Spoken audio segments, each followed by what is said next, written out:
மக்கள் உடலில் நோய் இல்லாமல் நோய் எதிர்ப்பு சக்தியுடன் வாழ வேண்டுமென்றால் மூலிகைகளின் பயன்பாடுகளை அறிந்திருப்பதோடு அவற்றை எப்படி நாம் பயன்படுத்த வேண்டும் என்பதையும் அறிந்திருக்க வேண்டும். ஆதலால் டாக்டர் கௌதமன் அவர்கள் இன்றைக்கும் சில மூலிகையின் பயன்பாடுகளை நம்மிடையே பகிர்ந்து கொள்ள வந்திருக்கிறார். அவற்றை கவனிக்கலாம். நிகழ்ச்சியில் அடுத்த பகுதியாக வரவேற்பது பல்லாண்டு வாழ்ந்திட. அன்பான கலைஞர் தொலைக்காட்சி நேயர்களுக்கு என்னுடைய இனிமையான காலை வணக்கங்கள். இன்றைக்கி நம்ம பார்க்கக்கூடிய தாவரத்துடைய பெயர் மிளகரணைன்னு சொல்லக்கூடிய கொடி வகை தாவரம். ரொம்ப அழகான ஒரு கூம்பு வடிவமான இலைகளை கொண்டு சிறு சிறு முட்களோடு வளரக்கூடிய ஒரு வகையான கொடி வகை தாவரம். குறிப்பாக இந்த கோடைக்காலம் முடிந்து முன்மழை காலத்தில் நிறைய களிமண் பூமிகளில் படர்ந்து வளர்ந்துருக்கக்கூடிய ரொம்ப அழகான ஒரு தாவரம்னு சொல்லலாம். இதற்கே மிளகரணை அப்படிங்கிறது பெயர் வந்துச்சுன்னா, பொதுவாக இதோட இலையை எடுத்து நல்லா கசக்கிட்டு நுகர்ந்து பார்த்தோம்னா மிளகு நுகர்ந்தால் நமக்கு எவ்வாறு ஒரு வாசனை ஏற்படுகிறதோ அந்த மாதிரி ஏற்படும். தொடாலியா ஏஷியாட்டிகா அல்லது தொடாலியா கரோலிஃபோலியா அப்படிங்கிறது இதோட தாவரவியல் பெயர்னு சொல்லலாம். இந்த மிளகரணையை பொறுத்தவரையிலும் பார்த்திங்கன்னா, இன்றைக்கு காய்ச்சல் சம்பந்தப்பட்ட பிரச்சனைகளுக்கு, ஆஸ்துமா சம்பந்தப்பட்ட பிரச்சனைகளுக்கு, சைனசைட்டஸ் மற்றும் அலர்ஜிக் சைனசைட்டஸ் சம்பந்தப்பட்ட பிரச்சனைகளுக்கு நல்ல தீர்வளிக்கக்கூடிய ஒரு மருந்து அப்படிங்கிறத சொல்ல முடியும். இன்றைக்கு பெரும்பாலும் பார்த்திங்கன்னா ஆஸ்துமா நோய் ஏற்படும் போதோ, சைனஸ் சம்பந்தப்பட்ட கோளாறுகள் ஏற்படும் போதோ, காலையில் எழுந்தவுடனே மூக்கிலிருந்து குழாயை திறந்து விட்டால் போல் தண்ணி கொட்டி கொண்டு இருக்கக்கூடிய பிரச்சனைகள் ஏற்படும் போதோ, அடிக்கடி தும்மல் சம்பந்தப்பட்ட பிரச்சனைகள் ஏற்படும் போதோ நம்ம உடனே என்ன பண்ணுறோன்னா ஆன்டிஹிஸ்டமின்ஸ் அல்லது ஆன்டி அலர்ஜிக்குன்னு சொல்லக்கூடிய மருந்துகளை சாப்பிடக்கூடிய ஒரு வழக்கம் தான் இன்றைக்கு இருக்குது. ஆனால் அந்த மாதிரி ஒரு பழக்கத்தை நம்ம எடுத்தோன்னா நாளுக்கு நாள் அந்த வியாதியுடைய வீரியம் அதிகமாகி வியாதியுடைய உபதிரவங்களோடு அது மாறுறதை தான் நம்ம பார்க்க முடியுது. அதனால தான் அலர்ஜிக் சைனசைட்டிஸ்க்கு மருந்துகள் எடுத்து, ஆஸ்மாக்கு எடுத்து, டியூபர்குலோசிஸ் வரலாம் இன்றைக்கு நோயுடைய வீரியம் அதிகமாகி கொண்டே போகிறது தான் இன்றைக்கு பார்க்க முடிகிறதே தவிர நோய் குணமாகி இருப்பதை இன்றைக்கு பார்க்க முடிகிறதில்ல. அந்த வகையில் பார்த்திங்கன்னா அலர்ஜிக் சைனசைட்டிஸ் இருந்தாலோ ஆஸ்துமா இருந்தாலோ நம்ம செய்ய வேண்டியது, இந்த மிளகரணையுடைய இலைகள் ஒரு 30 இலைகளை எடுத்து ஒரு 200 மில்லி தண்ணீரில் போட்டு நல்லா அதை கொதிக்க வைக்கணும். அது 100 மில்லி ஆகிற வரையிலும் குறைச்சிட்டு வடிகட்டிட்டு அந்த ஒரு தண்ணீரில் சிறிதளவு பனங்கற்கண்டோ இல்லை தேனோ கலந்து காலை ஒரு வேளை, இரவு ஒரு வேளை, உணவுக்கு 1 மணி நேரம் முன்பு அப்படிங்கிற மாதிரி எடுத்துகிட்டு ஒரு 3 மாதம் இதை ஃபாலோ பண்ணி பாருங்கள். உங்களுடைய அலர்ஜிக் சைனசைட்டிஸ் பிரச்சனை, அதே போல் ஆஸ்துமா சம்பந்தப்பட்ட பிரச்சனைகள் சிறிது சிறிதாக மாறுவதை பார்க்க முடியும். அதே போல் நிறைய பெரியவர்கள் குழந்தைகளுக்கெல்லாம் கோழை அதிகமாக வரும். கோழைனா பல் துலக்கினோடனே வாந்தி வர மாதிரி இருக்கும். டக்குன்னு உள்ளேருந்து சளி வருதுன்னா வெள்ளை கலரில் நூல் நூலாக தொங்குற மாதிரி ஒரு வகையான பொருள், அது கோழைன்னு பேர். இந்த கோழை ஏற்படும் போதெல்லாம் பார்த்திங்கன்னா நமக்கு சில நேரங்களில் ராத்திரி படுக்கும்போது அந்த கோழை வந்துகிட்டே இருக்கும். ஒவ்வொரு டைமும் எழுந்து போய் நம்ம அந்த எச்சில் துப்ப வேண்டிய ஒரு தேவை ஏற்படுவதை பார்க்கலாம். ஆஸ்துமா இருக்கக்கூடிய அல்லது பிரைமரி காம்ப்ளெக்ஸ் இருக்கக்கூடிய குழந்தைகளுக்கு கூட பார்த்திங்கன்னா பெரும்பாலான நேரங்களில் அந்த கோழை தொடர்ந்து வந்து கொண்டே இருப்பதை பார்க்க முடியும். ஸோ இதை குறைக்கக்கூடிய நல்ல மருந்து இந்த மிளகரணை. பொதுவாக வீட்டிலையே நம்ம தேநீர் வைக்கக்கூடிய ஒரு பழக்கம் வச்சுருக்கோம் இல்லையா? கொஞ்சம் டீ தூள் போடுவோம், அதுலேயே சில இஞ்சி, கிராம்பு, ஏலக்காய்லாம் போட்டு டீ போடுறோம் இல்லையா? அந்த மாதிரி மிளகரனுடைய இலையை கொஞ்சம் கொண்டு வந்துட்டு ஒரு 10 இலை அந்த டீ தூள்லேயே போட்டு நல்லா அதை கொதிக்க வச்சுட்டு ஒரு ஹெர்பல் டீ மாதிரி அதை ப்ரிப்பேர் பண்ணிவிட்டு வடிகட்டிட்டு அந்த ஒரு டீயில் வெள்ளை சர்க்கரைக்கு பதிலாக சிறிதளவு பனங்கற்கண்டோ தேனோ கலந்து சாப்பிட்ற ஒரு பழக்கம் வைத்து கொண்டாலே நெஞ்சில் இருக்கக்கூடிய அந்த கோழை சம்பந்தப்பட்ட பிரச்சனைகள் சிறிது சிறிதாக மாறி குறையிறத நம்ம பார்க்க முடியும். நிறைய குழந்தைகளுக்கெல்லாம் பார்த்திங்கன்னா இன்றைக்கு பெரும்பாலான நேரங்களில் நமக்கு ஏற்படக்கூடிய மிக முக்கியமான ஒரு பிரச்சனை என்னன்னு கேட்டிங்கன்னா இந்த சளி சம்பந்தப்பட்ட பிரச்சனை. அதுவும் இப்போ மழை பெய்ய ஆரம்பித்து விட்ட பிறகு பார்த்திங்கன்னா வாரத்துக்கு ஒரு முறையாவது சிக்காகிற குழந்தைகள் இருக்காங்க. வாரத்திற்கு ஒரு முறையாவது பார்த்திங்கன்னா மூக்கில் தண்ணீர் வடிந்து கொண்டே இருக்கக்கூடிய குழந்தைகள், காய்ச்சலினால் பாதிக்கப்படக்கூடிய குழந்தைகள் அப்படின்ட்டு நிறைய பேர் இன்றைக்கு இருக்கிறத நம்ம பார்க்க முடியும். அந்த மாதிரி இருக்கக்கூடிய குழந்தைகளுக்கு அதை தடுப்பதற்கு ஒவ்வொரு டைமும் ஆன்டிபயோட்டிக் சம்பந்தப்பட்ட மருந்துகளை கொடுக்கறத விட ரொம்ப சுலபமாக இந்த மிளகரணையிலிருந்து எடுக்கக்கூடிய அந்த ஒரு கஷாயத்தை அல்லது மிளகரணை ஒரு 10 இலை எடுத்து கொஞ்சம் தண்ணி போட்டு நல்லா அரைச்சி சாறு ஒரே ஒரு தேக்கரண்டி எடுத்து ஒரு அரை தேக்கரண்டி தேன் அதில் கலந்து காலை ஒரு முறை அல்லது இரவு ஒரு முறை 2 வேளையோ ஒரு முறை வேளையோங்கிற மாதிரி கொடுக்க ஆரம்பிச்சோன்னா அந்த குழந்தைகளுடைய அந்த ஒரு நோய் எதிர்ப்பு சக்தி சம்பந்தப்பட்ட காரணிகள், கபத்தினால் ஏற்படக்கூடிய நெஞ்சு சளி, அதே போல் அதிக கோழை சம்பந்தப்பட்ட உணவுகள், ஜீரணமின்மை சம்பந்தப்பட்ட பிரச்சனைகள், இதெல்லாம் படிப்படியாக இம்ப்ரூவ் ஆகிட்டே வரதை நம்ம பார்க்க முடியும். அதே போல் இன்றைக்கு சிக்குன்குனியா காய்ச்சல், அதே போல் டெங்கு காய்ச்சல் வரக்கூடிய ஒரு சூழலில் நம்ம இருக்கிறத பார்க்குறோம். இந்த காய்ச்சல்கள்லாம் ஏற்படும் போது நமக்கு நிலவேம்பு சம்பந்தப்பட்ட கஷாயம் ஒரு பெரிய மருந்தாக இருந்தாலும் கூட இந்த காய்ச்சல் இருக்கக்கூடிய பகுதியில் இருக்கவங்க எல்லாருமே என்ன பண்ணலான்னா, இந்த மிளகரணையுடைய இலையை எடுத்து ரொம்ப சிம்பிளாக ஒரு டீ வச்சு சாப்பிட பழக்கம் வச்சுக்கிட்டாலே சிக்குன்குனியா காய்ச்சலாக இருந்தாலும் சரி, டெங்கு காய்ச்சலாக இருந்தாலும் சரி, அதை தடுப்பதற்கு நிறைய வாய்ப்புகள் இருக்கிறத நம்ம பார்க்க முடியும். 1 லிட்டர் தண்ணீர் எடுங்க, மிளகரணையுடைய இலைகள் ஒரு 50 இலையை அதில் போடுங்க, நல்லா கொதிக்க வச்சு 1/2 லிட்டராக குறைச்சிருங்க, வடிகட்டுங்க. அந்த வடிகட்டி எடுக்கக்கூடிய 1/2 லிட்டர் 3 அல்லது 4 பேர் இருக்கக்கூடிய குடும்பத்தில் காலையில் ஒரே ஒரு வேளை மட்டும் அதை சாப்பிட ஆரம்பிங்க. கரெக்டாக ஒரு 1 மாதம் அல்லது 2 மாதம் அல்லது குளிர்காலம் முடிகிற வரையிலும் இதை தொடர்ந்து ஃபாலோ பண்ணி பாருங்கள். உங்களுக்கு அந்த இந்த தொற்று நோய்களாக வரக்கூடிய சிக்குன்குனியா சம்பந்தப்பட்ட பிரச்சனையும் சரி, அதே போல் டெங்கு சம்பந்தப்பட்ட பிரச்சனையும் வராமல் தடுப்பதற்கு இது உதவி செய்கிறத பார்க்கலாம்.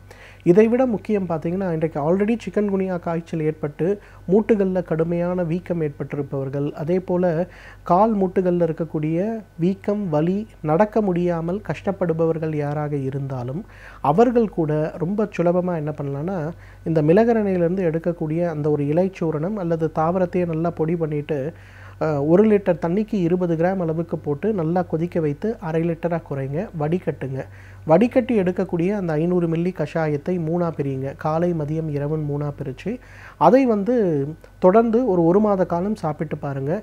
நல்ல உடம்புல வேர்வை ஏற்படுவதை பார்க்க முடியும்.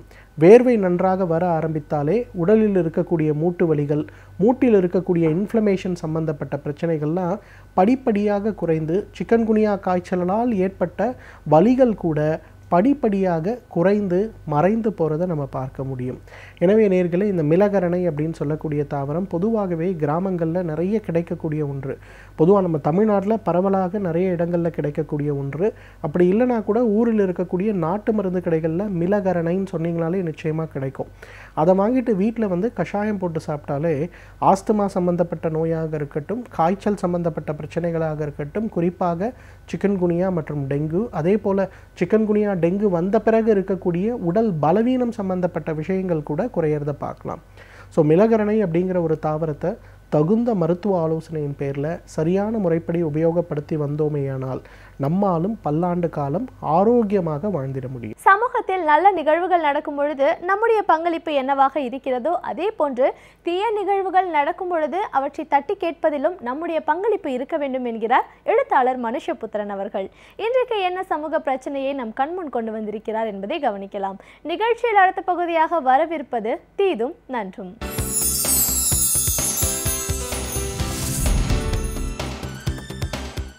வணக்கம் நண்பர்களே, இன்னும் ஒரு இனிய காலை பொழுதில் தீதும் நன்றும் நிகழ்ச்சியில் உங்களை சந்திப்பதில் மிக்க மகிழ்ச்சி அடைகிறேன். நம்முடைய மொழிநடை, நம்முடைய சொற்கள் காலத்திற்கு காலம் மாறி வருகின்றன. எப்போதாவது நீங்கள் கவனித்திருக்கிறீர்களா? உங்களுடைய உணர்வுகளை வெளிப்படுத்துவதற்காக நீங்கள் எத்தகைய சொற்களை பயன்படுத்துகிறீர்கள், வாக்கியங்களை பயன்படுத்துகிறீர்கள், எத்தகைய அடையாளங்களை பயன்படுத்துகிறீர்கள் என்பதை எப்பொழுதாவது நீங்கள் கவனித்திருக்கிறீர்களா? மற்றவர்களுடைய பேச்சை நீங்கள் கவனிப்பீர்கள், சொற்களை நீங்கள் கவனிப்பீர்கள், அவர்கள் எப்படி உங்களிடம் நடந்து கொள்கிறார்கள் என்பதை நீங்கள் கவனிப்பீர்கள். உங்களை நீங்களே கவனித்ததுண்டா? நீங்கள் எப்படி மற்றவர்களிடம் வெளிப்படுத்துகிறீர்கள், உங்கள் உணர்வுகளை சொல்கிறீர்கள் என்று? பல சமயங்களில் பொதுவான சில மொழி சார்ந்த பழக்க வழக்கங்கள் அல்லது வெளிப்பாடு சார்ந்த பழக்க வழக்கங்களின் அடிப்படையிலேயே நம்முடைய சமூகம் சார்ந்த உணர்வுகளை, வெளிப்பாடுகளை நாம் உருவாக்கி கொள்கிறோம். அதில் ஒரு தனித்துவமான தன்மை என்பது இருப்பது கிடையாது. அல்லது நம்மிடம் ஒரு தனித்துவம் இருந்தால் கூட அந்த தனித்துவத்தை நாம் அடையாளம் கண்டு அவற்றை வளர்ப்பது கிடையாது.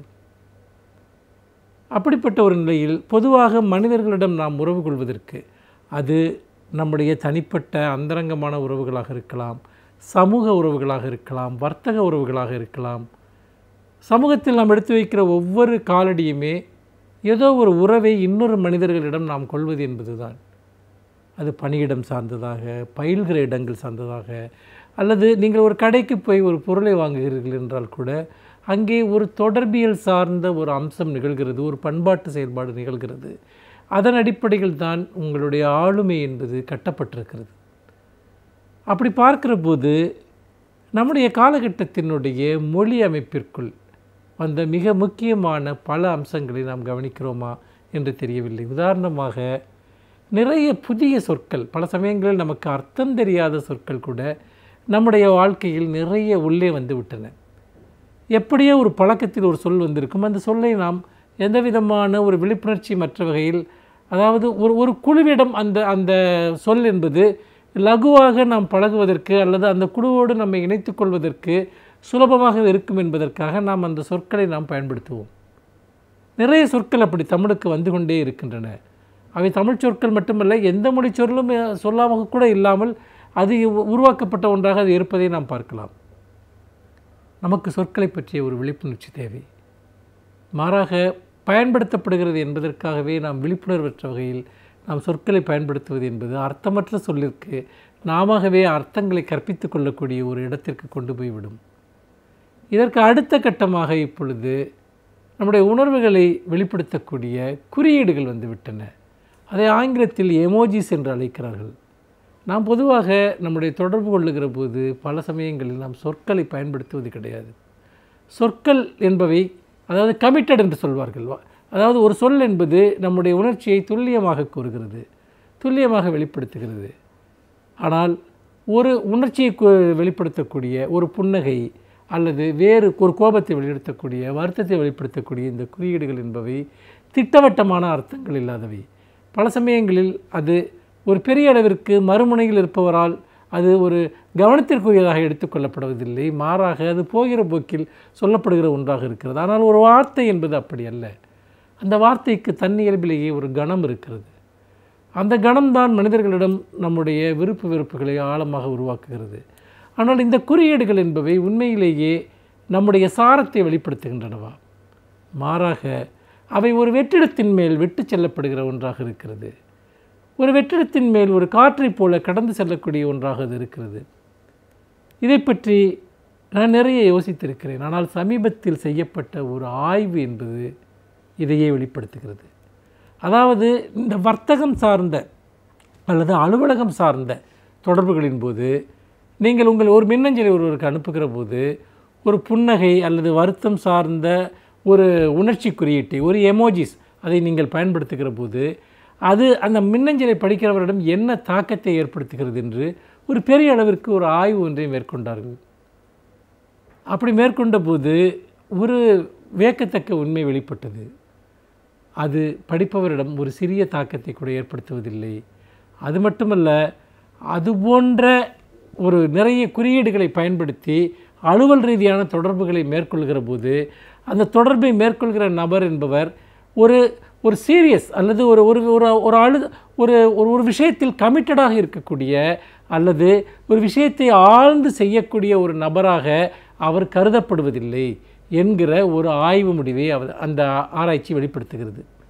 இதை நாம் கவனிக்க வேண்டும். இது வெறுமனே ஒரு வர்த்தகம் சார்ந்த தொடர்புக்காக மட்டுமல்ல, மாறாக நம்முடைய சொற்கள் வழியாகத்தான் நம்மை பற்றிய மனப்பதிவுகள் பிறருக்கு உருவாகின்றன.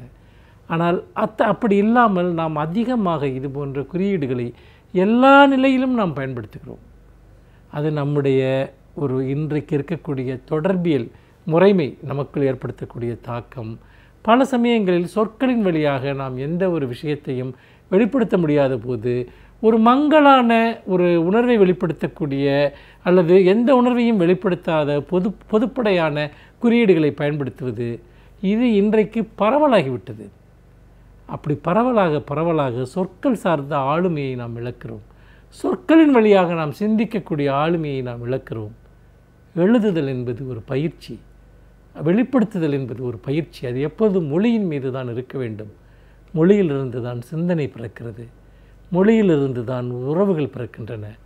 அந்த வகையில் நாம் இந்த ஆய்வு முடிவுகளை நாம் உண்மையிலேயே கவனமாக சீர்தூக்கி பார்க்க வேண்டும் என்று நான் நினைக்கிறேன்.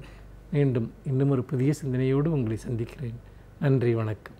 நாம் சந்திக்கும் சிறப்பு விருந்தினர்கள் அவர்களின் துறையை சார்ந்த அனுபவங்களை நம்மோடு பகிர்ந்து கொள்ளும் பொழுது அவற்றை கேட்பதற்கு சுவாரஸ்யமாக இருப்பதோடு நம்முடைய வாழ்க்கைக்கும் பயனுள்ளதாக அமைகிறது.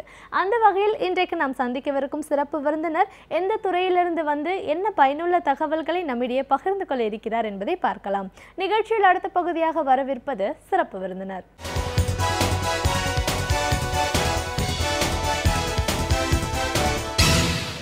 வணக்கம். விடியலைவா நிகழ்ச்சியின் சிறப்பு விருந்தினர் பக்கத்திற்கு உங்கள் அனைவரையும் அன்புடன் வரவேற்கிறோம். இன்றைய சிறப்பு விருந்தினர் கண் மருத்துவர் டாக்டர் அரவிந்த் அவர்கள்.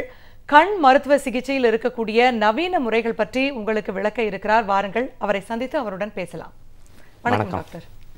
கண் அப்படின்னாலே ரொம்ப பத்திரமா பார்த்துக்கணும் அப்படின்னு சொல்லுவாங்க. பொதுவாக ஒருத்தரை பற்றி சொல்லும்போது கூட உன்னை என் கண்ணு மாதிரி பார்த்துக்கிறேன் அப்படின்னு சொல்லுவாங்க. அதனால கண்ணை எப்படி பார்த்துக்கணும் அப்படின்றது முதல்ல நீங்கள் தான் சொல்லணும். எப்படி உங்களுக்கு இந்த கண் மருத்துவத்தில் எப்படி ஒரு ஆர்வம் வந்தது, எப்படி இருக்குது இன்றைக்கு நிலைமை, அதை பற்றி சொல்லுங்கள். இப்போது நீங்கள் கேட்ட கேள்வி வந்து ஒரு 2-3 விஷயம் இருக்குது அதில். ஒன்று வந்து கண்ணை பாதுகாக்கிறது அப்படின்னு நம்ம பேசுகிறோம். கண் அப்படின்னு நம்ம சொல்கிறது என்ன அப்படின்னா மோஸ்ட் ப்ரெஷியஸ் ஆர்கன் இந்த ஹோல் பாடி அப்படின்னு நம்ம சொன்னோன்னா நம்மளோட கண்ணு தான்.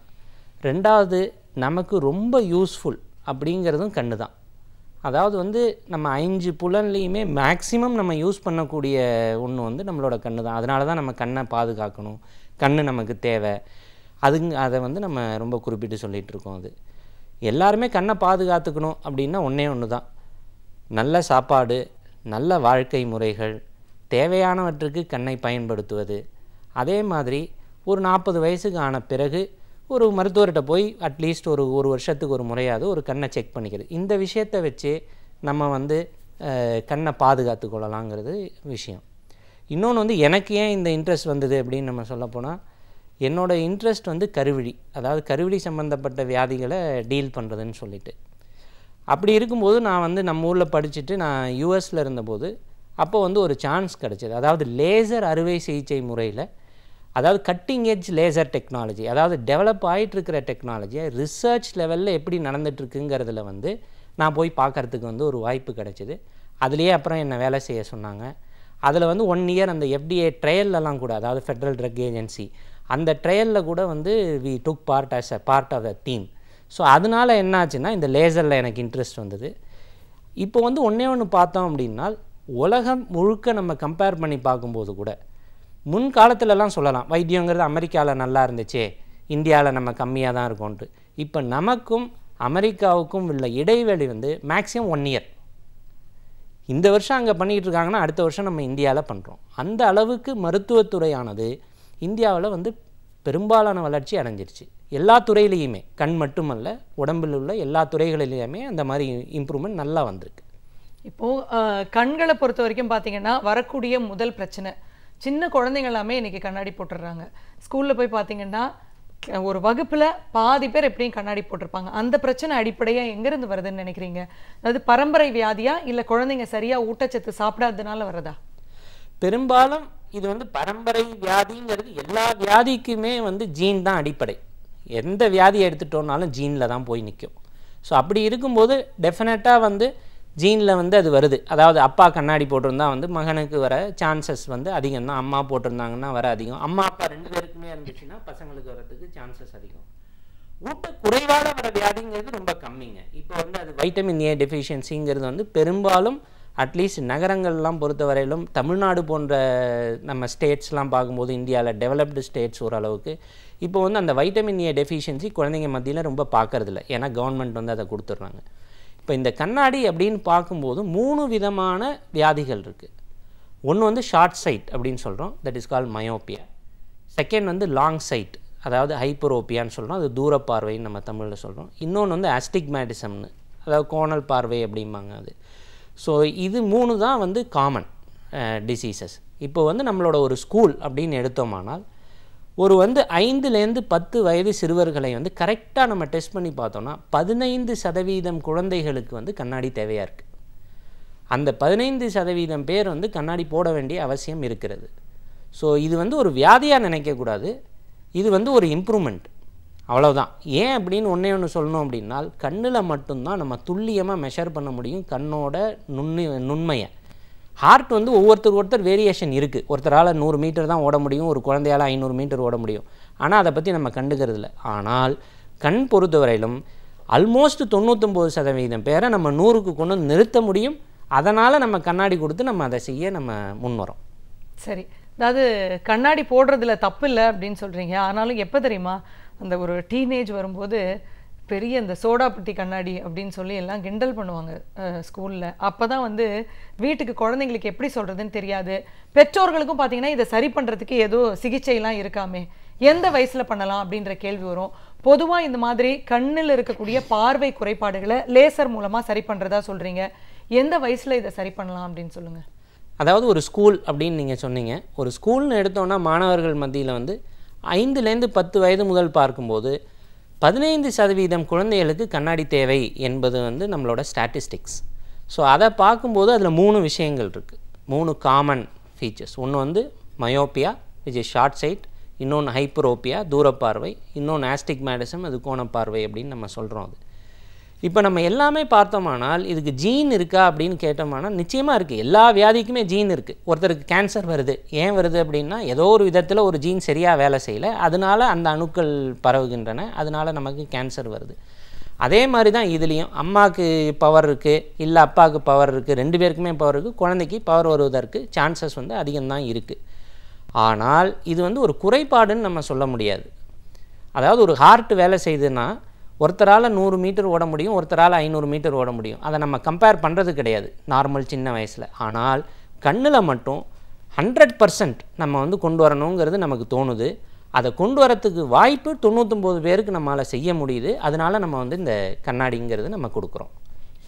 சரி, இப்போ இது எந்த வயசுலேருந்து இந்த ட்ரீட்மெண்ட்டை பண்ணலாம்? அந்த கவலையும் கேள்வியும் நிறைய பெற்றோருக்கு இருக்கும், அதை பற்றி சொல்லுங்கள். அதாவது எந்த வயது அப்படின்னா நம்ம எப்போ கண்டுபிடிக்கிறோமோ அப்போலேருந்து நம்ம செய்யணும். இப்போ எப்படி கண்டுபிடிக்க போகிறோம்? ஒரு குழந்தையால் சரியாக படிக்க முடியல, ஒரு குழந்தையால் போர்டை பார்த்து எழுத முடியல, டீச்சர் என்ன இந்த குழந்தை சரியாக படிக்கலைன்னு சொல்கிறாங்க. இந்த மாதிரி சில சிம்டம்ஸ். சில குழந்தைங்க விளையாடாது, அவங்களுக்கு பார்த்தீங்கன்னா கிட்ட பார்வை இருக்கும். ஒரு பால் விளையாடினா பால் தூக்கி போடும்போது கண்ணுக்கு தெரியாது, அதனால் இந்த குழந்தை சரியாக விளையாட முடியாது. மிச்ச குழந்தைங்க வந்து ஒரு மாதிரி பேசுவாங்க, அதனால் அந்த குழந்தைங்க விளையாடாது. இதெல்லாம் கூட நம்மளோட சிம்டம்ஸ். அதை வச்சு கண்டுபிடிச்சதுமே ஃபஸ்ட்டு நம்ம கண்ணாடி போடுறோம். இதே இது வந்து ஒரு கண்ணுக்கும் அடுத்த கண்ணுக்கும் பவர் ரொம்ப வேரியேஷன் இருந்ததானால் கண்ணாடி கொடுக்க முடியாது. அப்போ ஒரு கண் லேசி ஐன்னு பேர், அது வந்து ஸ்குவிண்டாவோ இதுவாவோ மாறலாம். அதை தடுப்பதற்காக நம்ம கான்டாக்ட் லென்ஸ் நம்ம கொடுக்கலாம். அதுக்கு இப்போ வேறு சில சிகிச்சை முறைகள் இருக்குது. அதாவது கோணப்பார்வை ஆஸ்டிக்மேட்டிசம், அது வந்து அலர்ஜி இருக்கிறவங்களுக்கு மாறிக்கிட்டே வரும். அந்த டெண்டன்சி பேர் கெரட்டோகோனஸ். அதுக்கு வந்து C3Rனு ஒரு ட்ரீட்மெண்ட் இருக்குது. அதை நம்ம பண்ணினோமானால் அந்த பவர் திரும்பி ஏறாமல் தடுத்துட்டு அந்த குழந்தைய நார்மலாக நம்மளால் மெயின்டைன் பண்ண முடியும். நார்மலாக இந்த பவர் கரெக்ஷன்ஸ் எல்லாமே ஒரு குழந்தையோட பவர் ஸ்டேபிள் ஆன பிறகு தான் நம்ம செய்கிறோம். ஒருத்தருக்கு ஒரு 4 பவர் இருக்குது ஒரு குழந்தைக்கு அப்படின்னா ஒரு 2-3 வருஷம் அது ஸ்டேபிள் ஆன பிறகு செய்கிறோம். அது mostly we take the cut off age as 18 and above நம்ம வந்து அதை செய்யலாம். ஆனால் அந்த பவர் வந்து அட்லீஸ்ட் 1 or 2 years வந்து ஸ்டேபிளாக இருந்திருக்கணும், மாறாமல். அதுதான் ரொம்ப முக்கியமான ஒரு விஷயம். அது இவ்வளவுதான், இந்த கண்ணில் வந்து பவர் இவ்வளோதான் வரும் மேக்ஸிமம் அப்படின்னு நீங்கள் ஒரு 2 வருஷம் அப்சர்வேஷனில் வச்சுருந்து அதுக்கு பிறகு தான் அந்த லேசர் கரெக்ஷன் பண்ணுறீங்க. இப்போ கண்ணில் ஒரு ட்ரீட்மெண்ட்னோடனே பயம் அதிகமாக இருக்கும்.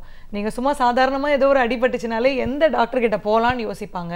கண்ணில் ட்ரீட்மெண்ட் அப்படின்னும் போது என்ன மாதிரியான லேட்டஸ்டான டெக்னிக்லாம் இருக்குன்னு சொல்லுங்கள்.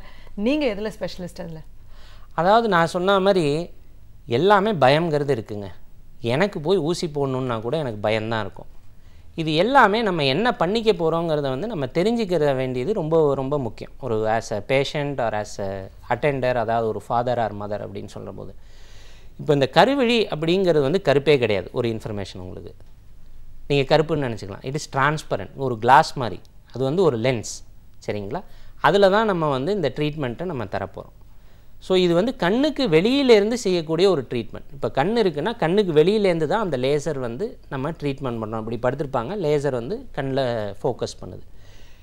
ஏன் இதை முக்கியமாக நம்ம சொல்கிறோன்னா, கண்ணுக்கு வெளியிலேருந்து பண்ணும்போது டெய்லி நம்ம கண்ணில் தூசி விழுவுது, இல்லை ஒரு தூசி விழுந்து ஒரு கோடு விழுந்துடுது, இதெல்லாம் 1 நாள் 2 நாளுக்குள்ளே கம்ப்ளீட்டாக ஆறி போயிடுது. அதே தான் இது. இந்த லேசர் நம்ம வந்து அதுவும் அந்த லேசர் ரூமில் வச்சு நம்ம பண்ணுறோம். அது வந்து கண்ணுக்கு வெளியிலேருந்து பண்ணுறோம். ஸோ அதனால் இதில் வந்து இன்ஃபெக்ஷனோ இதுவோ very very very very rare. So இப்போ வந்து அது அட்வான்ஸ் ஆகிட்டே வருது. இதில் இன்னொரு முக்கியமான விஷயம், இந்த லேசர் அப்படின்னு நம்ம பேசிகிட்டு இருக்கும்போது கண்ணுக்கு வெளியில் பண்ணுறதோட மட்டும் இல்லாமல் இப்போ வந்து completely no touch laser treatment. That's what I am specialising in and I am specialised at. என்ன அப்படின்னா, ஒருத்தர் வந்து படுத்துக்கிட்டாங்கன்னா அவங்க படுத்து லேசரை மட்டும் பார்த்துட்டு இருப்பாங்க. நான் கையை வச்சு நோண்ட வேண்டியதோ வேறு ஒரு மிஷின் வச்சு கட் பண்ண வேண்டியதோ கண்ணை அசைக்க வேண்டியதோ எதுவுமே கிடையாது. லேசர் டைரெக்டாக அவங்க கண்ணில் போய் விடும், அந்த ட்ரீட்மெண்ட் முடிஞ்சிடும். திஸ் இஸ் அ சர்ஃபேஸ் டெக்னிக்னு பேர். இதனோட சேஃப்டி என்ன அப்படின்னு நீங்கள் தெரிஞ்சுக்கணுன்னா, யூஎஸில் ஏர்ஃபோர்ஸ்லேயும் நேவி பைலட்ஸ்லேயும் ஆர்மிலையும் இருக்கிறவங்க இந்த ப்ரொசீஜர் பண்ணிக்கலாம். அவங்களுக்கு பவர் இருக்குது அப்படின்னா இந்த ட்ரீட்மெண்ட்டை பண்ணிட்டு வந்து அவங்க ஆர்மியில் கண்டினியூ பண்ணலாம். இந்த ட்ரீட்மெண்ட்டை பண்ணிட்டு வந்து ஏர்ஃபோர்ஸ் ஜெட்டை எடுத்துகிட்டு கொண்டு போய் கேரியரில் இறக்கலாம். ஏர்க்ராஃப்ட் கேரியர், அதாவது ஷிப்பில் கொண்டு போய் இறக்கலாம். So these are all some of the most difficult jobs for vision. அதுக்கே இது அலௌடு.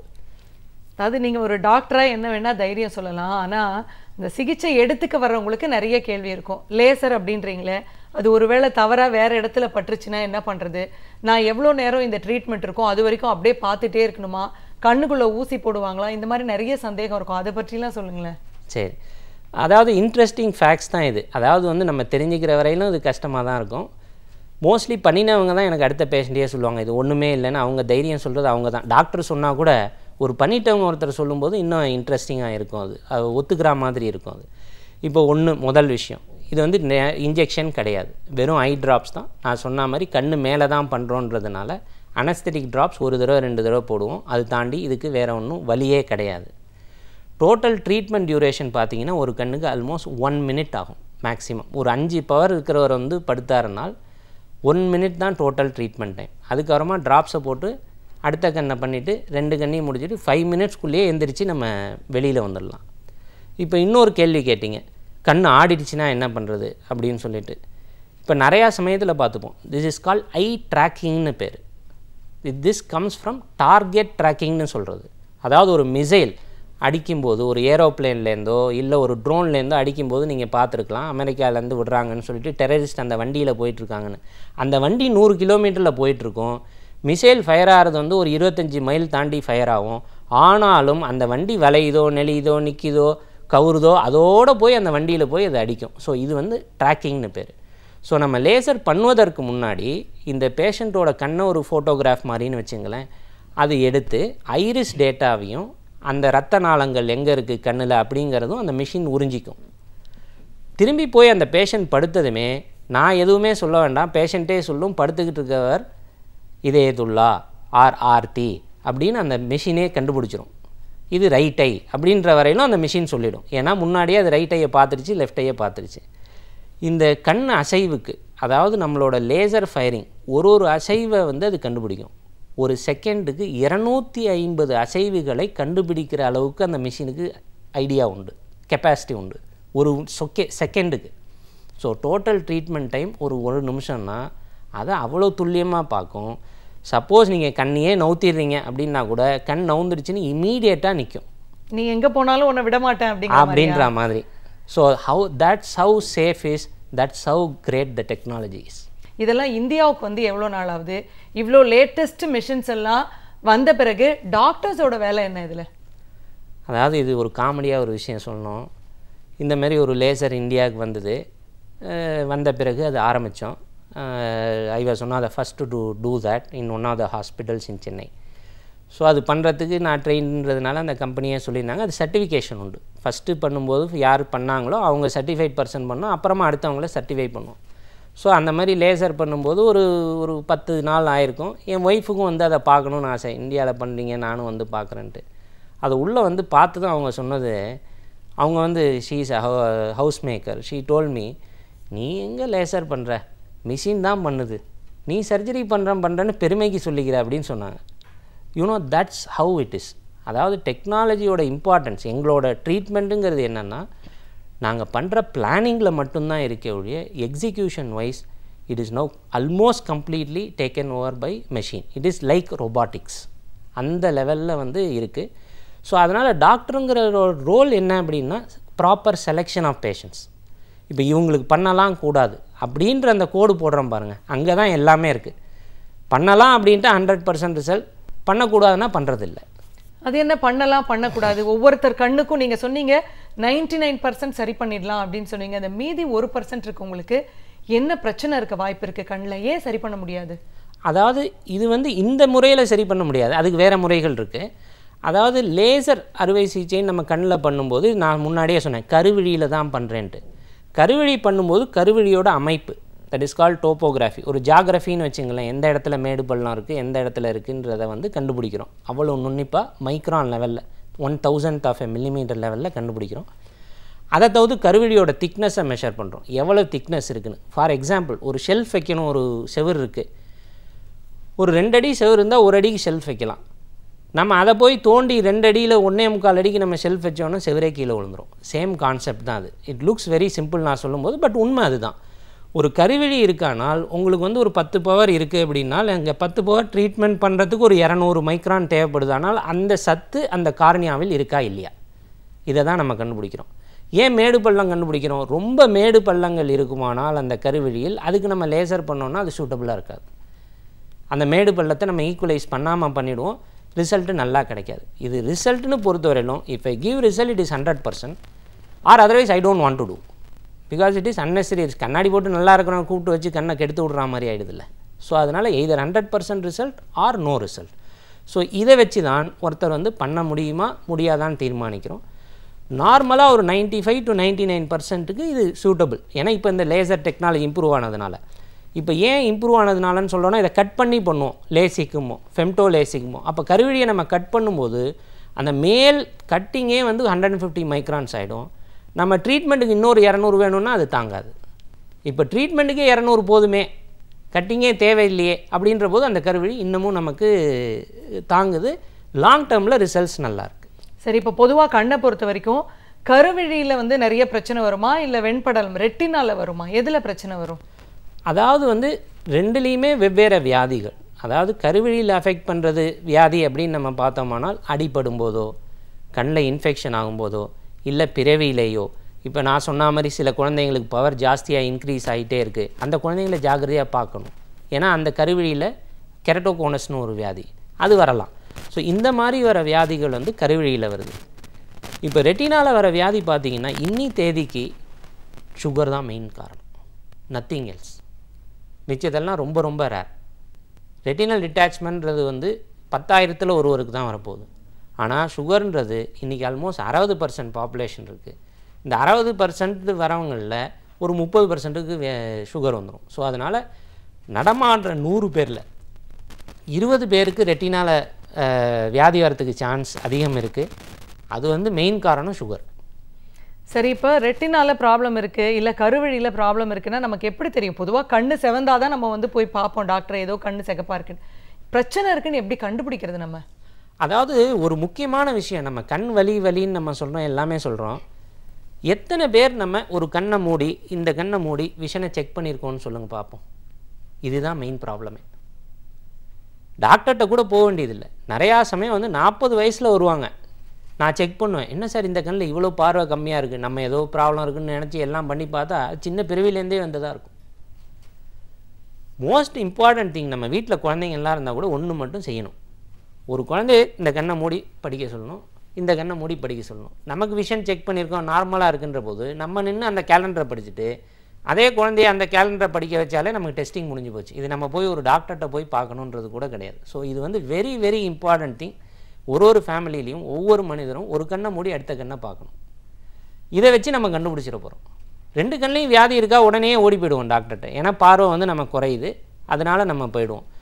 யாராக இருந்தாலும் கண்ணில் வந்து கண் வலியோ கண் உறுத்தலோ 2-3 நாட்களுக்கு மேலே நீடித்தாலோ, கண் பார்வையில் ஏதோ ஒரு கோளாறு இருந்தாலோ உடனடியாக டாக்டர்கிட்ட போகணுங்கிறதுல எந்தவித ஐயமும் இல்லை. இப்போ பொதுவாக கண் மருத்துவர்களை பொறுத்த வரைக்கும் ஒருத்தர் இறந்த பிறகு அவருடைய கண்ணை தானம் செய்யலாம் அப்படின்னு சொல்லுவாங்க.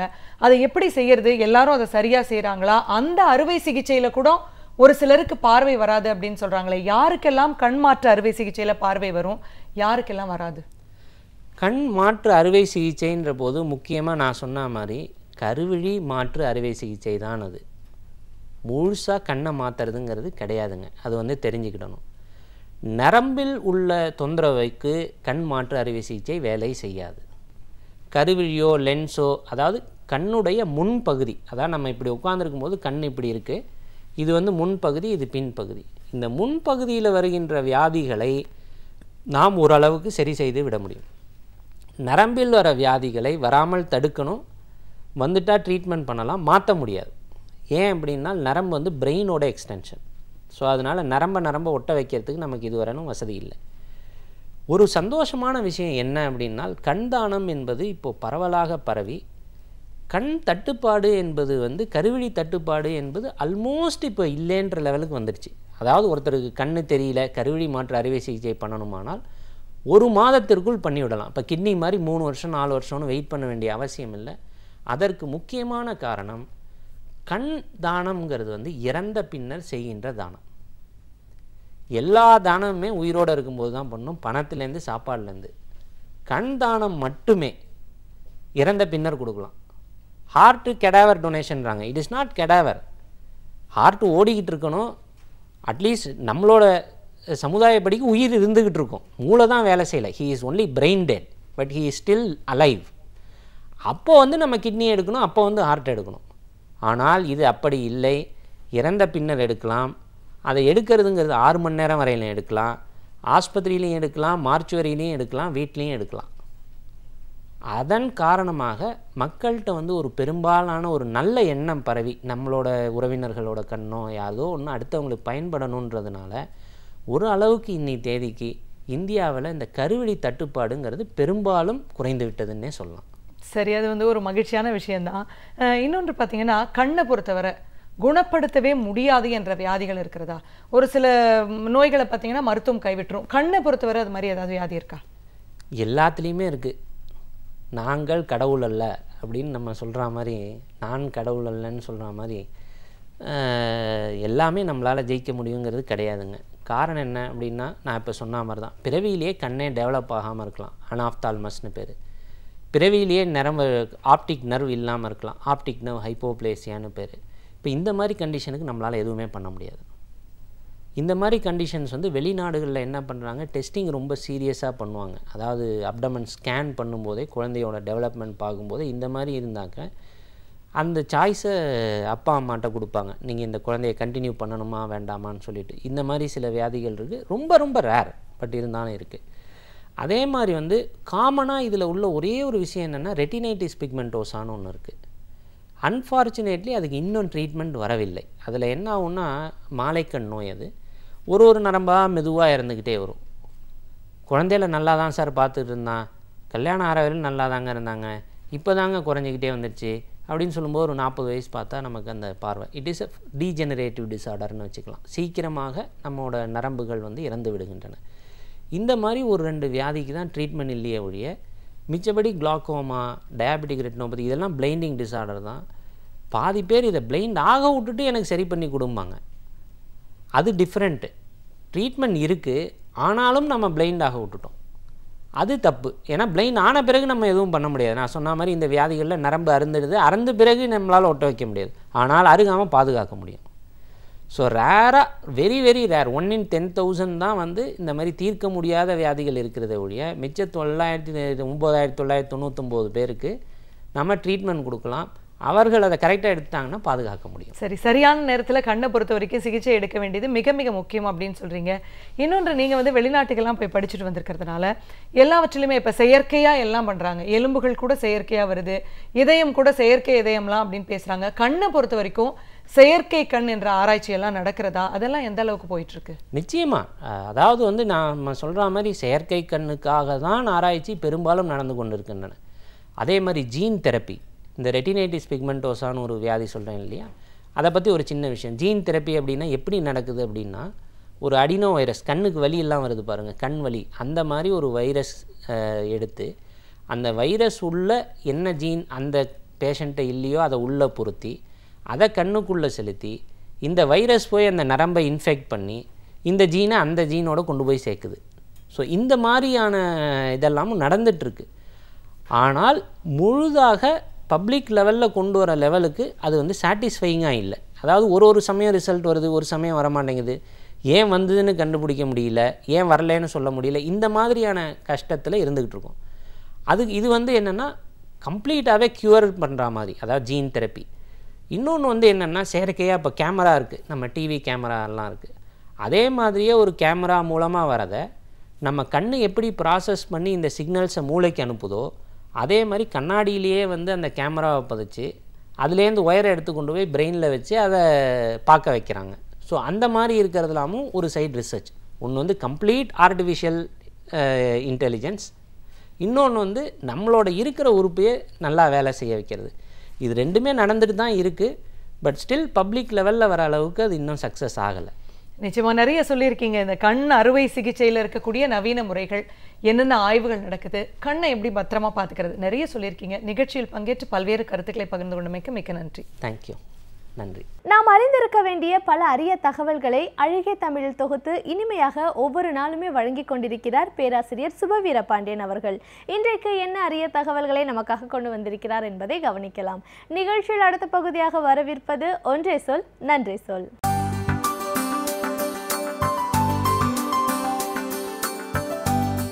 அனைவருக்கும் என் அன்பு வணக்கம். 8-9 நூற்றாண்டுகளுக்கு முன் தமிழில் எழுதப்பட்டிருக்கிற பெரிய புராணத்தை வெறும் பக்தி இலக்கியமாக மட்டும் பார்க்க முடியாது. பெரிய புராணத்தில் நாம் உடன்பட முடியாத பல இடங்கள் இருக்கலாம். ஆனால் பெரிய புராணத்தில் சில சமூக சீர்திருத்த சிந்தனைகள் கண்டிப்பாக உள்ளே இருக்கின்றன. அந்த நாயன்மார்கள் அனைவரையும் கணக்கிலே எடுத்துக்கொண்டால் அந்த நாயன்மார்கள் பல்வேறு சமூக பிரிவுகளை சார்ந்தவர்களாக இருக்கிறார்கள். ஒரு கட்டம் வரையில் பக்தி என்பது ஒரு குறிப்பிட்ட பிரிவினருக்குத்தான் உரியது அல்லது அவர்கள்தான் முன்னின்று வழிபட முடியும் என்கிற நிலை இருந்தபோது அதனை பேரளவுக்கு மாற்றி எல்லா சமூகங்களைச் சேர்ந்தவர்களையும் சிவபக்தர்களாக நாயனார்களாக காட்டியிருக்கிற ஒரு செய்தி பெரிய புராணத்தில் குறிப்பிடத்தக்க சீர்திருத்தம் என்று கூற வேண்டும். அதிலும் குறிப்பாக வேடனாய் பிறந்த கண்ணப்பரை பற்றிய அந்த பார்வை இருக்கிறதே, கண்ணப்பரினுடைய வழிபாட்டு முறையை பெரிய புராணம் சொல்லியிருக்கிறது. அதிலே நாம் கவனிக்கத்தக்க செய்தி என்ன என்றால், கண்ணப்பன் என்கிற ஒரே ஒரு பாத்திரமாக மட்டுமல்லாமல் சிவகோசரியார் என்கிற வைதீக முறைப்படியில் வழிபடுகிற இன்னொரு பாத்திரத்தையும் அந்த ஒரே பகுதியில் அமைத்து இரண்டுக்கும் இருக்கிற மலைக்கும் மடுவுக்குமான வேறுபாட்டை எடுத்து காட்டி இரண்டு வழிபாடுகளும் கடவுளால் ஏற்றுக்கொள்ளப்பட்டன என்று சொல்லுகிற போதுதான் அதிலே ஒரு சீர்திருத்தம் என்பதை விட அதற்குள் ஒரு புரட்சியே இருக்கிறது என்று நாம் சொல்லலாம். அனைத்து சாதியினரும் அர்ச்சகராக வேண்டும் என்கிற அந்த கோரிக்கை அந்த சட்டமாக ஆக்கப்பட்டும் கூட இன்று வரையில் பல தடைகளால் அது நின்று போயிருக்கிறது. ஆனால் பெரிய புராணம் ஒரு கதை போக்கில் அதை சொல்லியிருக்கிறது என்பதை நாம் கொள்ள வேண்டும். சிவகோசரியார் மிகவும் வைதீக அடிப்படையில் அந்த சாஸ்திரங்கள், சம்பிரதாயங்கள், சடங்குகள் தவறிவிடாமல் சிவபெருமானை வழிபடுகிறவர். காட்டிலே இருக்கிற ஒரு வேடன், அவருடைய பெயர் இயற்பெயர் திண்ணப்பன் என்பது. பிறகு கண்ணை அப்பியதால் அது கண் அப்பர் என்று மாறிற்று. இயற்பெயர் திண்ணப்பர் என்பதுதான். அந்த திண்ணப்பர் பாத்திரம் திரும்ப திரும்ப படிக்கிற போது நம்மை வியக்க வைக்கிற பாத்திரம். ஏதும் அறியாத, ஒரு மிகப்பெரிய கல்வி அறிவு இல்லாத, ஞானம் இல்லாத, இயற்கை அறிவில் தேர்ந்தவராக சொல்ல முடியாத ஒரு பாத்திரம் கடவுளை எப்படி பார்க்கிறது? சிவபெருமானுடைய அந்த லிங்கம், அந்த சிலை தனியாக ஒரு மலை மீது இருக்கிறது. இந்த கண்ணப்பனுக்கு என்ன கவலை என்றால், பொதுவாக அந்த பாத்திரத்தை நாம் கவனிக்க வேண்டிய இடம் இதுதான். எல்லா பக்திமான்களுக்கும் தன்னை பற்றித்தான் கவலை இருக்கும். தனக்கு கடவுள் இதை செய்ய வேண்டும் என்றுதான் வேண்டுதல் இருக்கும். ஆனால் கண்ணப்பன் தன்னை பற்றி கவலைப்படவில்லை, சிவபெருமானை பற்றி கவலைப்படுகிறார். இப்படி தனியாக இருக்கிறாரே, பசித்தால் என்ன செய்வார்? விலங்குகள் வந்து துன்புறுத்தி விடுமோ என்று கடவுளுக்காக கவலைப்பட்ட மனிதன்தான் கண்ணப்பன். அதுதான் அந்த பாத்திரத்தினுடைய மிகப்பெரிய சிறப்பு என்று சொல்ல வேண்டும். எல்லா பக்திக்கும் சுயநலம்தான் அடிப்படை. சுயநலம் இல்லாமல் பொதுநலம் கூட கிடையாது. ஆனால் சுயநலமே இல்லாமல் கடவுளுக்காக கவலைப்பட்ட ஒரு பக்தனாக கண்ணப்பன் இருந்தார். அந்த கண்ணப்பன் கடவுளை வழிபட்ட முறையும் சிவகோசரியார் கடவுளை வழிபட்ட முறையும் எவ்வளவு வேறுபாடானது என்பதை சேக்கிழார் எடுத்து காட்டுகிறார். சிவகோசரியார் அதற்கான சடங்குகளை செய்து அந்த சம்பிரதாயப்படி கடவுளை வழிபடுகிறவராக இருக்கிறார். ஆனால் இந்த கண்ணப்பன் என்ன செய்கிறான் என்றால், வாயில் நீரை வைத்து கொண்டு அந்த நீரால் அந்த சிவலிங்கத்தை தூய்மை செய்து அதற்கு பிறகு அந்த பூக்களை சூட்டி பன்றி இறைச்சியை உணவாக படைக்கிறார். கடவுளுக்கு பன்றி இறைச்சியை படைக்கலாமா? இன்றைக்கு வரையில் மாட்டிறைச்சி என்பது இந்துக்கள் புனிதம் என்று கருதுகிறார்கள். பன்றி இறைச்சி என்பதை இஸ்லாமியர்கள் ஹராம், அது அருவருப்பானது என்று கருதுகிறார்கள். ஆனால் கண்ணப்பனுக்கு அப்படியெல்லாம் இது உயர்ந்தது இது தாழ்ந்தது என்கிற வேறுபாடு இல்லை. ஒரு விதத்தில் பார்த்தால் ஒரு மிகப்பெரிய ஆன்மீகம் அதுதான். கடவுளால் தான் எல்லாம் படைக்கப்பட்டது என்று நம்புகிறவர்களுக்கு கடவுளால் படைக்கப்பட்டதில் உயர்ந்ததும் தாழ்ந்ததும் எப்படி இருக்க முடியும்? எல்லாமே அவரால் படைக்கப்பட்டது என்றால் உயர்ந்தது தானே. கடவுள் நம்பிக்கை அற்றவர்களுக்கு அது வேறு. எனவே நம்பிக்கை உடைய கண்ணப்பனுக்கு தான் பசிக்கு எதை உண்ணுகிறோமோ அதைத்தான் கடவுளுக்கு கொடுக்க முடியும். இன்றைக்கும் நாம் பார்க்கலாம், சில கடவுள்களுக்கு பொங்கலும் நெய்யும் படைக்கப்படுகின்றன, சில சாமிகளுக்கு சாராயமும் கள்ளும் வைக்கப்படுகின்றன. மாமிசம்தான் இந்த சாமிக்கு. என்ன வேறுபாடு என்றால், எதனை கடவுள் என்று கருதி மக்கள் வழிபடுகிறார்களோ தங்களைப் போன்றே கடவுளை அவர்கள் கருதுகிறார்கள். தாங்கள் விரும்பி உண்ணும் உணவையே கடவுளுக்கு படைக்கிறார்கள். இவர்கள் விரும்பி உண்ணும் உணவு சர்க்கரை பொங்கல் என்றால் அவர்கள் விரும்பி உண்ணும் உணவு பன்றி இறைச்சி தான். தான் உண்பதைத்தானே கடவுளுக்கு கொடுக்க முடியும். எனவே கண்ணப்பர் வாயில் இருக்கிற நீரை உமிழ்ந்து அந்த லிங்கத்தை தூய்மை செய்து பூக்களை சூட்டி பன்றி இறைச்சியை கொடுத்து இறைவனின் பசியை தணிப்பதற்கு, தன் பசி தணிக்க இறைவனே உணவுதா என்று கேட்கவில்லை. தான் வேட்டையாடிய பன்றியின் இறைச்சியை இறைவன் பசி தீர்ப்பதற்காக கொண்டு போய் கொடுத்த ஒரு வேறுபட்ட ஒரு பக்திமான் தான் கண்ணப்பன். எனவே சேக்கிழார் இதனை ஒரு கதையாக அமைத்திருப்பதன் மூலம் இது நடைபெற்றதா, நடைபெற்ற நிகழ்வா, அதற்கு சான்றுகள் இருக்கின்றனவா என்பனவெல்லாம் வேறு. ஆனால் இந்த கதை அது நடந்த நிகழ்வின் அடிப்படையில் புனையப்பட்டதாக இருக்கலாம் அல்லது முற்றும் புனைவாக இருக்கலாம்.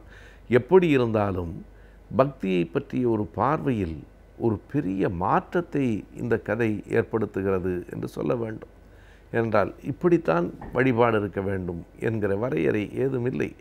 உலகத்தில் எதற்குமே இதுதான் என்கிற வரையறை காலகாலத்திற்கும் நிற்காது. ஒரு முறை இன்னொரு விதத்தில் மாற்றம் பெறும். அந்த மாற்றமே நிலையானதாக இருக்காது. அந்த மாற்றம் மறுபடியும் இன்னொரு மாற்றத்திற்கு உள்ளாகும்.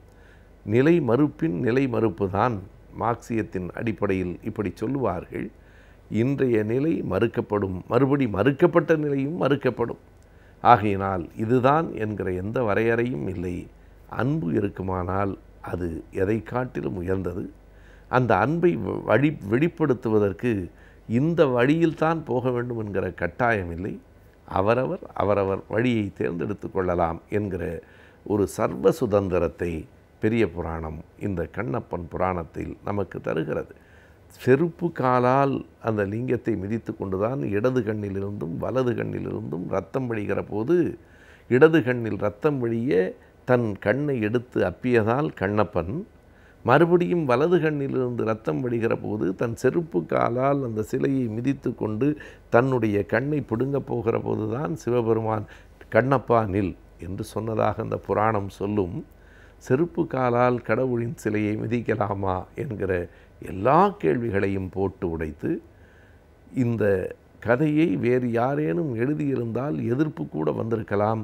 சேக்கிழார் பக்தியோடு எழுதிய காரணத்தினாலோ என்னவோ மக்கள் ஏற்றுக்கொண்டார்கள்.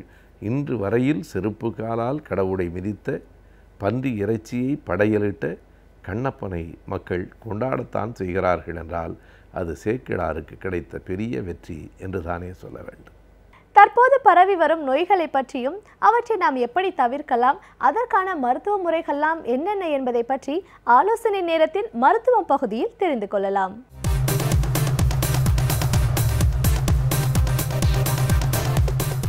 காலை வணக்கம். ஆலோசனை நேர பகுதியில் இன்று உங்களுக்கு சந்தித்து மிக்க மகிழ்ச்சி.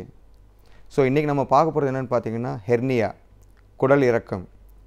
ஸோ அப்படின்னா என்னங்க, ஹெர்னியானா என்னென்னா, நம்ம வயிற்றில் குடலை சுற்றி மசில் இருக்குது. மசில் ஸ்ட்ராங்காக இருக்கிற வரைக்கும் உள்ளே இருக்க எந்த குடலும் வெளியே வர முடியாது. பட் என்னென்னா, நம்ம வயிற்று பகுதியில் 2 பகுதி வந்து கொஞ்சம் வீக்னஸ் மசில் எல்லாத்துக்குமே. ஒன்று பார்த்திங்கன்னா தொப்புள், நம்ம வந்து அம்பிளிகேஷன் சொல்லுவோம். இன்னொன்று பார்த்திங்கன்னா வயிறும் தொடையும் சேரும் இடம், நம்ம வந்து இங்குவைனல் சொல்லுவோம் மெடிக்கலில். இங்குவைனல் அதாவது இந்த ஸ்க்ரோட்டம் வெதை பக்கத்தில் இங்குவைனல் ஏரியான்னு சொல்லுவோம்.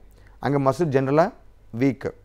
ஸோ நீங்கள் பார்த்தீங்கன்னா தொப்புளும் இந்த இங்குவைனல் பகுதியும் மற்ற பகுதியை விட மசில் வீக்காக இருக்கிறனால நம்ம பார்த்திங்கன்னா நம்ம டியூரிங் த கோர்ஸ் ஆஃப் நம்ம லைஃப்பில் வந்து இருமுறோம், தும்புறோம், இல்லை குனிஞ்ச வெயிட்டை தூக்குறோம், இல்லை சில பேர் பார்த்திங்கன்னா டெய்லி மோஷன் போகிறப்போ முக்கி மோஷன் போகிறது, இதெல்லாம் பண்ணுறப்ப என்ன ஆகுன்னா வயிற்றில் வந்து ப்ரெஷர் அதிகமாகும். ப்ரெஷர் முக்கிறப்ப என்ன ஆகுன்னா ப்ரெஷர் அதிகமாகி உள்ளே இருக்க குடல்லாம் வெளியே தள்ளும். அப்படி தள்ளுறப்போ மற்ற பகுதி மசில்லாம் ஸ்ட்ராங்காக இருக்குது. ஆனால் தொப்புள் பகுதி என்ன ஆகுன்னா அந்த ப்ரெஷரை விஸ்டாண்ட் பண்ண முடியாது. அப்போ என்ன ஆகுன்னா அப்படியே தள்ளிட்டு வெளியே வரும். நீங்கள் பார்த்துருக்கீங்க, பலூனில் பார்த்துருப்பீங்க. பலூனில் வந்து நம்ம ஊதுறோம், பலூனுடைய வால் யூனிஃபார்மாக திக்னஸ் இருந்ததுன்னா பலூன் யூனிஃபார்மாக ரவுண்டாக டிஸ்டன்ட் ஆகும். இதே பலூனில் ஒரு பகுதி வீக்னஸ் கம்மியாக இருக்குது, அந்த திக்னஸ் கம்மியாக இருக்குன்னா நீங்கள் ஊதுறீங்கன்னா பலூன் ஊதும், எங்கே திக்னஸ் கம்மியாக இருக்கோ அது இன்னும் கொஞ்சம் ப்ரொஜெக்ஷன் ஆகி வெளியே வந்துடும். அதே மாதிரி தான் நம்ம வயிறும். தொப்புள் வந்து தின்னாக இருக்குது. ஸோ நம்ம வந்து ப்ரெஷர் அதிகமாக தொப்புள் வந்து அப்படியே பல்ஜாகி வெளியே வந்துடும். அப்போ என்ன ஆகும், உள்ளே வந்து ஒரு ஓட்டை மாதிரி ஃபார்ம் ஆயிரும். அந்த ஓட்டை வழியாக உள்ளே இருக்க குடலோ ஜவ்வோ வெளியே வந்துடும். ஸோ சில பேர் நீங்கள் பார்த்துருப்பீங்க தொப்புளில் வந்து பல்ஜ் இருக்குங்க. சில பேர் பார்த்திங்கன்னா அந்த விதை பகுதியில் வலது பக்கம் வயிற்றின் அடிப்பகுதியில் ஒரு பல்ஜு மாதிரி ஃபார்ம் ஆகும். அந்த பல்ஜும் என்ன ஆகும், அவங்க என்னென்னு கூட தெரியாது, ஏன்னா பல்ஜு ஃபார்ம் ஆகிருக்கு, இது கேன்சர் கட்டியானச்சு இருக்குன்னு படுத்தாங்கன்னு வச்சுக்கோங்க, அந்த பல்ஜு அப்படியே கம்மியாயிரும். நின்னோம்னா திருப்பி வந்துடும். ஏன்னு பார்த்தீங்கன்னா நிற்கிறப்போ என்ன ஆகுதுன்னா அங்கே ஒரு ஓட்டை மாதிரி ஃபார்ம் ஆகிருக்கிறனால உள்ளே இருக்க குடல் வந்து அந்த ஓட்டை வழியே கீழே வந்துடுது. இதுதான் ஹெர்னியா. படுத்தா அந்த குடல் திருப்பி உள்ளே போயிடுது, பல்ஜு கம்மியாயிருது.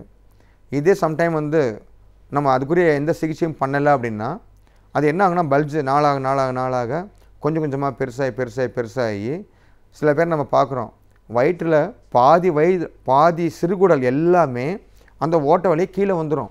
பெரிய ஒரு ஹெர்னியா கேட்டால் 3-4 வருஷம் இருக்கும்பாங்க. அவ்வளோ குடலும் கீழே வந்துடும்.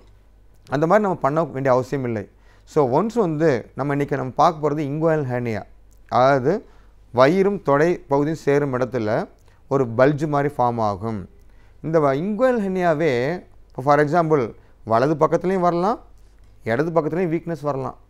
சில பேஷண்ட்ஸ் வருவாங்க ரைட் சைடு மட்டும் பல்ஜ் இருக்குங்க, சில பேர் லெஃப்ட் சைடு மட்டும் பல்ஜ் இருக்குங்க, சில பேர் பார்த்திங்கன்னா ஒரே நேரத்தில் 2 பக்கம் பல்ஜ் இருக்கும், 2 பக்கம் ஹெர்னியா ஃபார்ம் ஆகிருக்கும். ஸோ மெடிக்கலாக நம்ம பார்த்தோம்னா வலது பக்கத்தில் ஆகட்டும் இல்லை இடது பக்கத்தில் ஆகட்டும் ஒவ்வொரு பகுதியிலையும் இங்குவைனல் பகுதியிலேயே மொத்தம் 3 வீக்னஸ் இருக்குது. அதாவது direct inguinal defect, indirect defect, femoral defect. 3 weakness வலது பக்கத்துலேயே இருக்குது, அதே மாதிரி இடது பக்கத்துலேயும் 3 வீக்னஸ் இருக்குது.